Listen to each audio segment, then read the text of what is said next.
it seems like it may have been a little while since we've last been on. Well, we're back. And if you can't see this because you're listening, but when you do see the YouTube, this is called Vacation Beard, and we'll just leave it at that. So kind of blends in with the mustache pretty nice. And today is a really awesome day because I brought on a friend, a colleague. I dare call him a colleague. He's definitely more than a colleague. He is a leader, a man who has definitely gone through it, seen it, shared it, and today that's what he's going to do. He's going to share some of his work, and we're going to talk about it. I've got my friend Chief Gary Ludwig on with us today, so welcome to the show, Chief. It's good to have you back.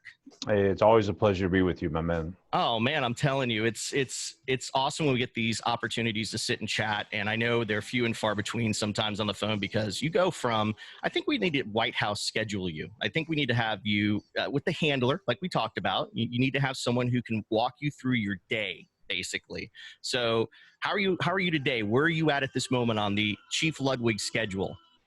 We're still at 110% and shooting for 115%. And so, and then somewhere along around midnight, 11 a.m. or 11 p.m. somewhere, I kind of peter out and crash. So.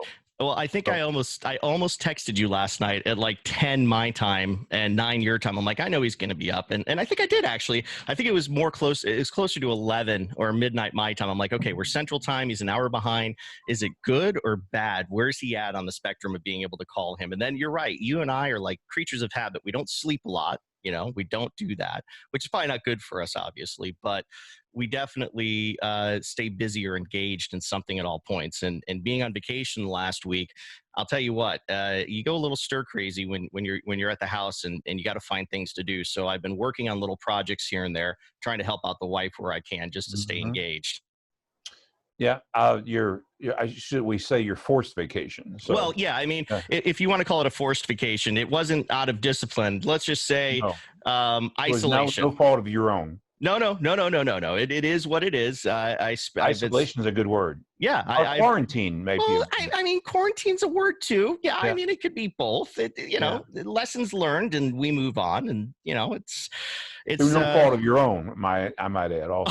No, I mean, I gotta say there's a little responsibility maybe, but, listen, we've navigated, I mean, 4 months. 4.5 months. And an episode occurred and it happened and we moved forward from it though, Roger that. Forward. So I told you how I would handle that, but we'll discuss that later. So we'll definitely discuss that later. And I appreciate you, being there for my quarantine messages every day that I was able to send them. Some of them ranged from, am I funny today? Should I be mildly satirical or should I just go for the sarcasm? And I think some of the best ones ended with me talking about how the neighbors and I finally agreed, no mask, no shoes, no service, and then underwear is optional. I thought that was a fun message to share. There was a fun message, so. But so be it. So today, we're going to talk about your latest book. And we just spent the last 20 minutes talking about fully involved leadership and some of the lessons learned. And we're definitely going to chat about that another time because I want that to be another episode. But today, this segues into 401 things veteran firefighters can teach you. And let me tell you, when he says 401 things, he's literally telling you there are 401 ideas in this book, from how to start your career, how to start your day, where you go through the process of that day. What are the things you do with your crew as a company officer, as a senior man, as a boot, a probie, a Jake, depending on what region of the country you're with. Right.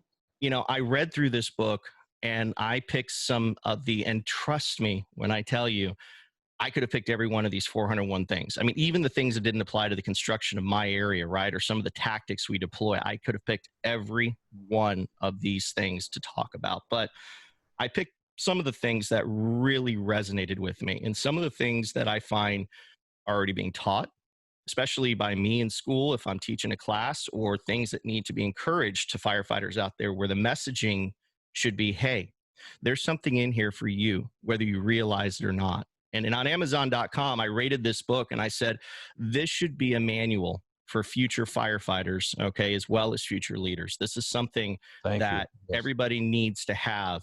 And we talk about wanting to become a leader.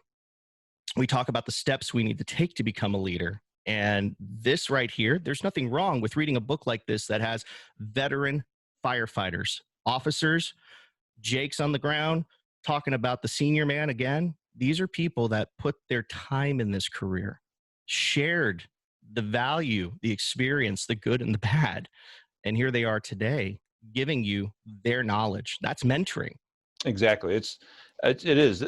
Each one of those is not only my experiences and what I've learned in my 43-year career, but it's also a lot of experiences I've been able to gather from others that have long, great, and illustrious careers and have learned experience call by call by call, thousands of calls at a time, and what has worked for them and what hasn't worked. And you're right. It's all divided into different categories. There's a first chapter that deals with what to teach your new rookie coming through the door, and then goes into building construction, and right on down the line through incident command and how to safety and survival tips, just a bunch of different things that I've been able to put together. It's been 3 years of research, actually, me writing down some of the things I remember and know, and then also in my conversations with others. And so thank you for those kind words. I got a picture back from a friend of mine last week that actually has the book. And he, those little Post-it notes. I got one like right here, one of these little Post-it notes. Oh, yeah. Those little tabs. Yeah. Uh, Yeah. he sent me back a picture that I couldn't believe how many tabs he had on the book that he's going to be used for teaching a class. And so it was a real compliment for me to. I got that picture. I don't know if I can share it on the screen. Yeah, no, you can share it on this because it'll be shown on the YouTube version for the listeners. They won't see unless they go to YouTube. So I'll have to try to see if I can find it while we're talking. So no worries. Don't forget, guys, if you want to watch the show as well, you can go see us at YouTube. The Can Man Show, the Can Man Radio Show is on YouTube, and we're proud to start promoting that. We got a lot of things we're going to add. We're learning the technology as we go. Chief Ludwig pointed out something in Fully Involved Leadership, how millennials and the Zennials, I guess you would say, we're the age of technology. We didn't have, we had the advantage over some of our baby boomers, I guess you would say, or the generations born before 1977, because, they didn't have that instant gratification, that satisfaction, right? So here we are. I still struggle with uploading videos in 2020 at 43 years old. So I'm just throwing myself under the bus, humbly, just saying. So I'm working on it. I'm working on getting more content up there for sure. Nothing wrong with being humble. So, yeah. Well, I will say this: the mustache keeps me in check. All right, just leave it. No pun intended. Being a check. I'm just saying. So while we're talking and while you're looking for that, I want to share some of the things that actually hit home to me. And I know I could have gone right from 1 to 42, but I started with things like take your bed linens off the bed in the morning. All right. Now, listen, I know this is going to sound weird to some, but you hit something kind of dead on. There's nothing worse than walking into the bunk room and you want to set yourself down on a bunk that's yours, and you can't because the person who's there ahead of you didn't take their bedroll down. They didn't take their stuff out of the space. They didn't give the consideration necessarily. And now that's not always a negative thing, because sometimes, like at stations where they're really busy, I'm sure, they get a call at 7 or 7:15 or 7:45, and they don't get to do that.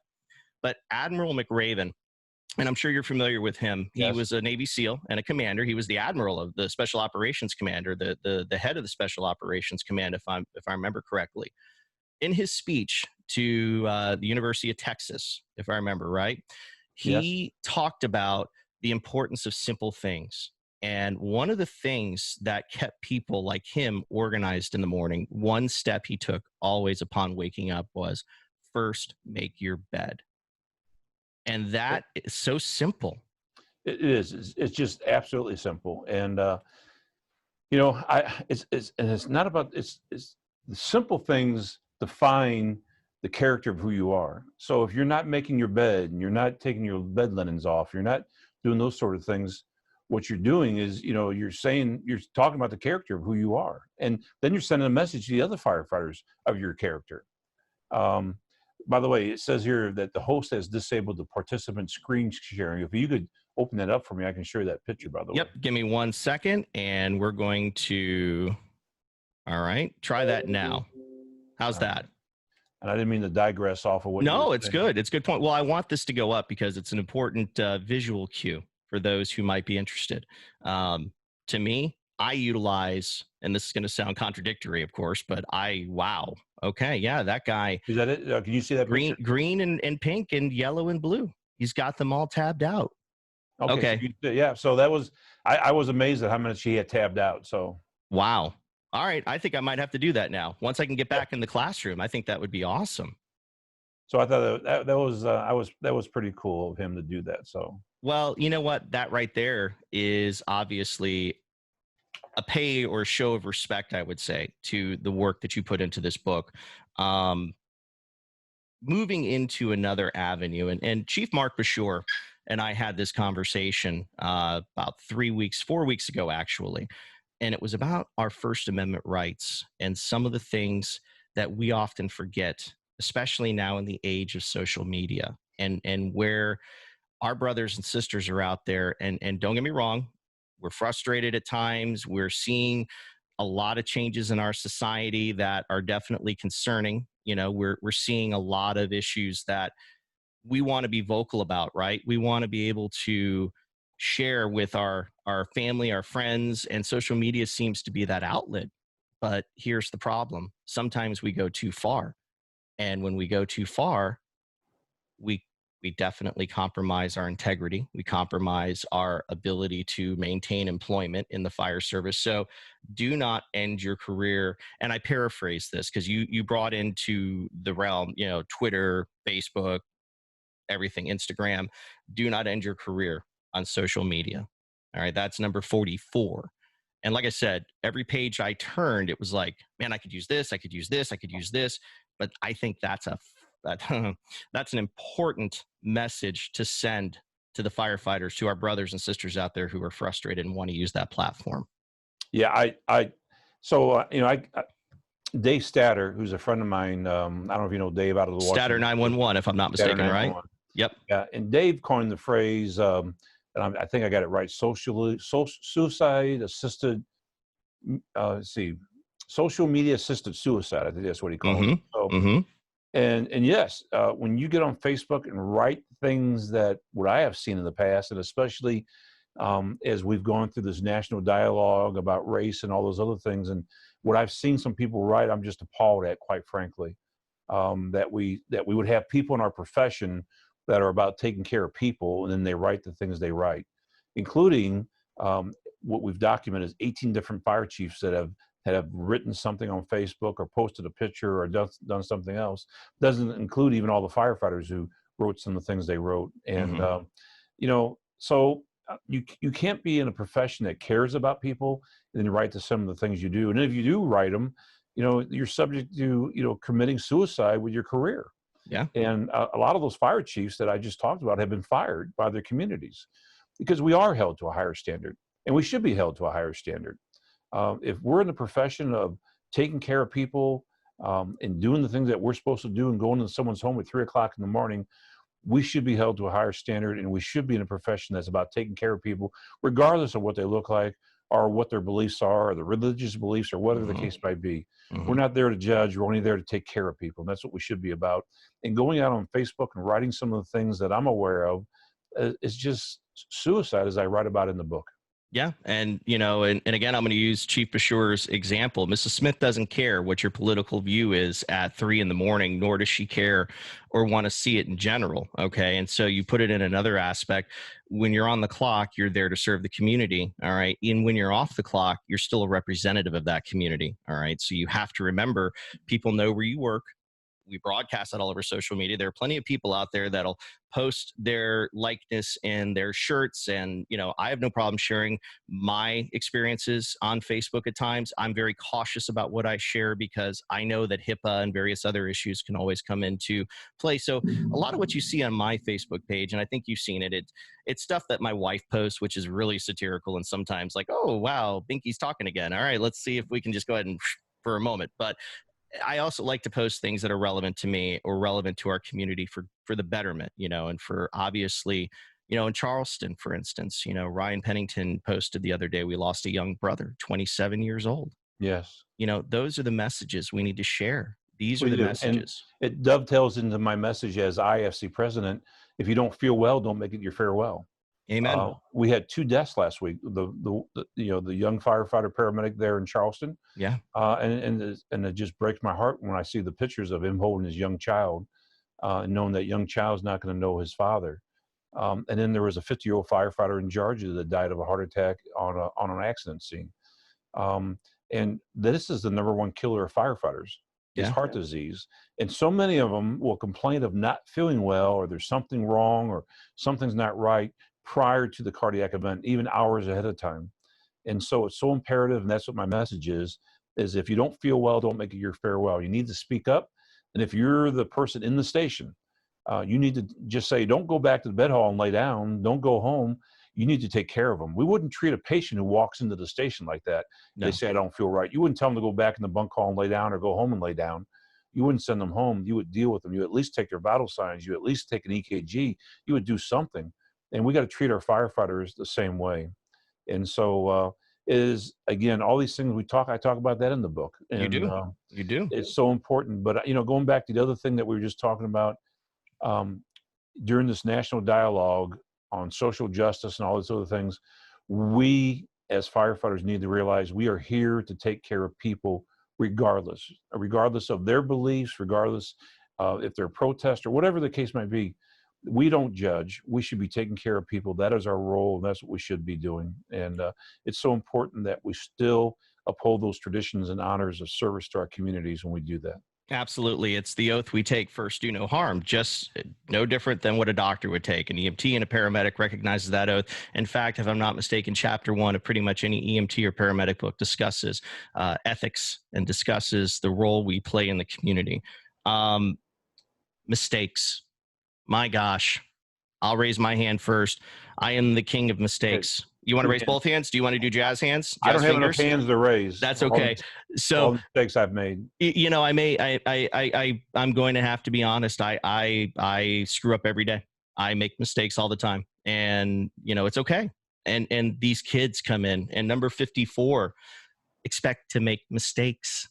I tell these kids, because if they think anything, they think if I screw up, I'm going to lose my job, because that sometimes is what's punched into their brains, that knowledge that you don't have the wiggle room to make mistakes in your career. Well, I'm living proof that I nuked my career midway through, and I was able to bounce back and still recover making mistakes, and accountability goes in that as well. So how do we separate making mistakes from not being afraid to make mistakes? How do we differentiate between the two? Because we have to be able to share with these kids, it's okay to mess up. It's okay to make that mistake. We're not going to bite your head off, but repetitive mistakes have to be corrected, obviously. Correct. So it goes back to what in my other book about why firefighters do something wrong. 3 uns. They're either unwilling, unaware, or unable. Mm-hmm. And if they're unable, we find out why not. Is there some tool that you need, or you need more resource, or whatever? Are you unaware of something? If they're unaware, we teach. We should mentor. Yeah. It's only if they're unwilling to do the job do we have to look at changing that behavior through discipline. And discipline shouldn't be punitive. It's about letting them know that there's consequences when you do something wrong intentionally. One of the biggest things I have a pet peeve about is that we discipline firefighters for making what I call at-risk decisions. Yeah. They have a choice of A, B, or C. Mm-hmm. And, based upon their experience, education, and training, they might choose A, but actually C was the better choice. Yeah. And as a result of that, then the chief wants to go and discipline them for making an at-risk decision. That's not teaching and educating. And all we're doing is making them afraid to make another mistake. And or make another decision. I'm sorry, make another decision. Yeah, and that's in fully involved leadership, if I'm not mistaken. I read right through that, and you're right. It's very important to know we don't get the luxury sometimes of making the right decision, but I've said it and I'll keep saying it. The worst thing, the one that leads to the most dire consequences, is indecision. All right, if you had to pick the evil of the 3, the right decision, the wrong decision, or indecision is going to be the one that causes the most chaos, or the bigger negative response in the long run. And it'll affect your ability and credibility as a leader in a lot of ways. That's correct. And so Yeah, we're gonna make mistakes. I just passed my 43rd career date the other day. I've been in Yeah, this you did. business 43 years, and Yeah, so you did. do I still make mistakes? Yeah, I still make mistakes. Did I do it intentionally? No, but I learn from them. And I'm open to listen to others that say, "Hey, you made a mistake." I'm okay with that, and we should be okay with that. Let's learn from our mistakes. That's part of the rent we pay for being in this career is the mistakes that we make. Yeah. And as a result of that, we need to decide, did did someone do it intentionally? And the answer is probably not. Majority of people don't come to work as firefighters that want to make a difference in the lives of others and have a career where they help out the community and go, I'm going to go in there today and screw with people, and I'm going to make Hmm. mistakes, and I'm going to do things intentionally to screw things up. They don't say that. No. We should be coaching, mentoring, and helping those grow in our profession, become better firefighters by learning from the mistakes, and so they don't get repeated. Oh, amen. Amen. And you know what? That right there again leads to good mentoring. That leads to good succession planning. That leads to developing leaders. That leads to encouraging them to expand their horizons. You talk about inspiring people. All right. Well, motivation and inspiring, totally different things. And I never thought about that at first because you can be motivated negatively and positively. There are consequences with both, I guess. And so the inspiring a firefighter to do a good job. It's how you identify with that firefighter, how you recognize what they want. So, how do we get them there? What do we do to inspire them? Well, our actions alone can dictate that course. And as leaders, we have to remember we have to be able to share of ourselves and give of ourselves to our next generation in order for them to be inspired to succeed. What you just described is leading by example. Yes. And don't do as we if you're going to say something, you need to be able to carry through and be the one to also be able to do that. So Oh, trust me, there are days where I've lost my temper. There are days where I've said things I don't mean to say. There are days where I could have come across differently as a lieutenant and I didn't. And those moments of humility where you realize, and we talked about this in private, yeah, wow, I could have said it differently. And I could have handled it differently. And then there are those moments where you take that autocratic stance in a sense, or that aggressive stance, and you have to be that way. And there's no saying I'm sorry. It's just because it's the way it was, and you had to take that moment to reset and take that moment to that's exactly right. push through. And And and we've all had our moments where we go, you know what? Dang it, I should have never said that. oh yeah, most definitely. And that's going to lead me to something operational. All right. And let's transition into the next phase of the book. Why construction matters. All right. So in Florida, if you graduate standards, any school, the college, any of the technical schools or the other fire schools out there, within a year of graduation, you get a free class at the Florida State Fire College. I'm grateful to plug that because I want the Florida firefighters who have just graduated standards who might be listening to know this, or firefighters who know someone to share this. One of the first classes we recommend is building construction. Hmm. Why not? You need to know what you're walking into and what different types. It's more than just type 1 to type 5 now. Okay. I mean, there's so many green buildings, for instance. Okay. Let's talk about SIP construction. Let's talk about ICF. Let's talk about all of the green building components out there and some of the materials they're using and how dangerous they are to us when they off gas, one. All right. Or two, when they're considered structurally unstable. And if you're not seeing it through the stucco or the veneer put on the building and you don't realize that's a SIP building, which is OSB with foam, all right, sandwiched between two pieces. And Yep. guess what? Your lightweight steel truss construction running from one side to the other is basically what's holding that together, aside from the paneling and the adhesives.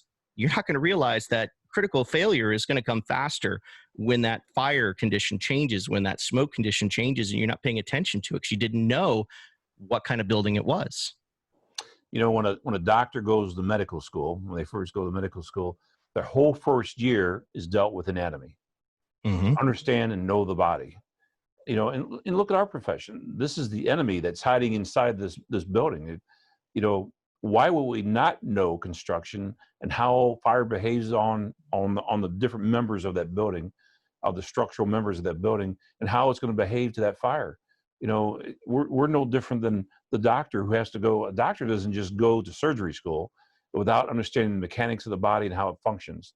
They learn the body first, and firefighting is no different. Mechanic. doesn't start working on an engine without knowing how the engine works.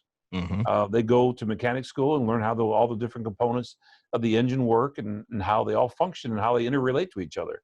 And we're the same thing. We go fight the enemy in a building, and it's so imperative and so important that we know structurally how that building is put together and how that building is going to react when it's exposed to fire. Yeah, very much so. And then transitioning to the commonalities of every NIOSH report. Number 345. So NIOSH 5, yes. if you've never read a NIOSH report, if you've never taken the chance to go to the website and study what NIOSH has presented to you, and if you guys don't know what NIOSH is, that is the organization that takes all of the information, all the data relevant to the loss of a firefighter, and they study it, compile it, they compile it and study it, and then they put the report out at the end, and they With give recommendations. with the recommendations on how to change. And what are some of the biggest commonalities that we see, Chief? Well, one is the lack of a 360. Yep. The lack of command and control. Yep. And I don't have it in front of me here. That's okay. Tactics is another one. Training is another one. Training. Yep. And what's the fifth one there? I'm trying to remember what that is. I don't have it in front of me there. That's okay. And I believe it was resources, but I'm going to go back real quick, and I'm going into the book right now because this is very important. So the improper size up. So there's your 360, the lack of command, lack of accountability, communications, and then of course tactics and very thing, with 5 SOPs or a failure to follow SOPs. So that follows on tactics and resource availability. Exactly. So that almost, well, in fact, every NIOSH report has that in there. They call it the NIOSH 5. That all those firefighter deaths have a commonality, and it's those 5. That somewhere along the line, one or all of those or some of those were not followed, or there was a breakdown in those. There was no 360 done. We just talked about that off record prior to, is that, you look at Don Abbott and what they're doing with the Project Mayday. They look at over 5,800 Maydays, compiled just tons of data. And they got a website called Project Mayday. If you go and extrapolate the data and look at it, 75% of all Maydays, there was no 360 done, or it was incomplete 360. And so a 360, again, just don't walk around the building. Look at the building, look at the construction, look where there's basement, look at the windows, see what type of room might be behind that window. Look at the trees to see which way the wind is blowing, and how strong it's blowing. Look at where the utilities are. Just everything. And you should be transmitting that over the radio to the incoming companies. I got my 360 complete. This is what I'm seeing. Oh yeah. What about what kind of utilities you have? What about the using the thermal imaging camera, the TIC? All right, that's another important tool on a 360. If you're not ticking the building, then you're probably going to walk into a more dire situation than expected, because Andy Starnes, even Ryan Pennington, and a lot of great minds out there that have wonderful training and are experts, especially Andy in the field of thermography. He takes the time to break down why thermal imaging matters in the fire service and shares with you the importance of understanding that camera and what it shows you on the screen, how it interprets to your tactics walking into the building. And it can be done on the outside as much as done on the inside. So you got to be able to have that tool in order to get the job done. As he says, if I find out you didn't use the best technology to go find my family in a fire, then shame on you. And I'm paraphrasing him, of course, but that's a very solid point. Yeah. So, 360s are an important part of what we do. And if you look at the NIOSH 5, that's one of them where there's a failure that happened. And again, we talk about 75% of the time. But, I could tell that quick story. It's in the book, is that I know a firefighter that was in the Mayday. He's first in officer on the first new company, pulls up on what looks like a ranch home. As they're coming from one direction to the other, he's able to see the Delta side, the Alpha. They pull past the property, you can see the Bravo. Heavy smoke conditions in the rear of the property. He's assuming he's got a fire in the back bedroom, in the back of the house. Takes 1 3/4 inches through the front door with his guy, and gets about 5-7 feet inside the door and goes right through the floor into the basement. And if he had done a 360, he would have found out what looked like a ranch home actually dropped off the backside, and there was a walkout basement. Yeah.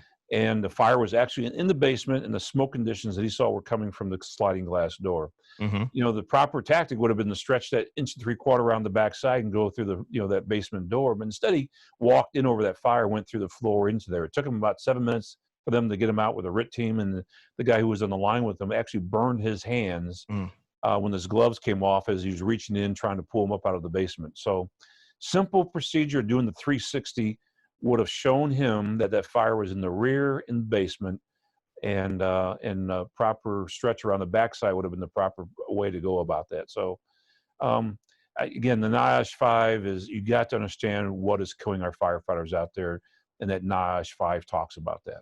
Well, that leads us to 401, and I would be remiss if I didn't share 401. And I'm not trying to throw the teaser out there and spoiler, but go home every morning. Oh, yes. At the end of your shift. And all of this is relative to that. Everything last about one in this the book, 401, right? Probably the most important one. And my representation as a member of the National Fallen Firefighters Foundation, as a state advocate here in Florida, and something that is very important to me is the EGH, everyone goes home, you know, message that is shared out there. And it means that you have to fight to make that happen. And the only way to do that is to do your job the best you can. Don't forget the extraordinary and the unexpected can occur at any point in our career, but don't be careless. Do your job. Go home to your family. Think about the rewards, the benefits of that at the end of 24 hours. So sometimes they'll say the firefighter was complacent. And my response to that is, well, that's just a fancy word for lazy. Yeah. Is what it is. And so you're right. It's about doing your job well, knowing your job, and training. We talked about the importance of training. You know, unless you're fighting, unless you're at the busiest station in some inner city somewhere where you're fighting fire once or twice a day, you're not an experienced firefighter. You are a trained firefighter. And the only way that you can stay on top of your job for what can kill you is to train properly. Amen. Well, we have something to do next, and we're running into that timeline here because you've got things and I got things. So we're going to do this next phase. And if you guys want, I cannot recommend, I encourage you, 401 things veteran firefighters can teach you. I am grateful for the opportunity to have this text, fully involved leadership, and everything that Chief Ludwig brings in his 43 years in this profession. That's no easy feat. All right. Most people 25 and out, you know, and you chose not to. I love what I do. I still love it today. I'm honored that Billy Goldfeder, my good friend, he wrote the foreword for that. Oh, you mean the other good mustache? Yes. The other good mustache. The guy that you're trying to rival on a mustache. Oh, it's coming. It's coming. One day I will get a side-by-side, a little face-to-face with him, and we will have the battle, all right, of Ohio and Florida. Who wore it better? How about that? Yeah, Billy's got you beat, man. He's got to lift it up to put food in his mouth. So well, I can pull that off. Yeah, no, he's down way below. I can still see teeth on you. So darn but it. He's got you beat right now. But I also want to add that that's if you like to listen to books, it's available on Audible too. So. Oh, I was going to share that. Yes, in fact, audible.com, Amazon, you can find the book at both, and they're one and the same essentially. So don't forget, go check it out. Other retailers out there, Barnes and Nobles, Books A Million, if I remember seeing correctly. And by the way, Google Books, and I left a nice comment and a nice review for you on Google Books last night. So if you get that opportunity, go to Google Books and do the same.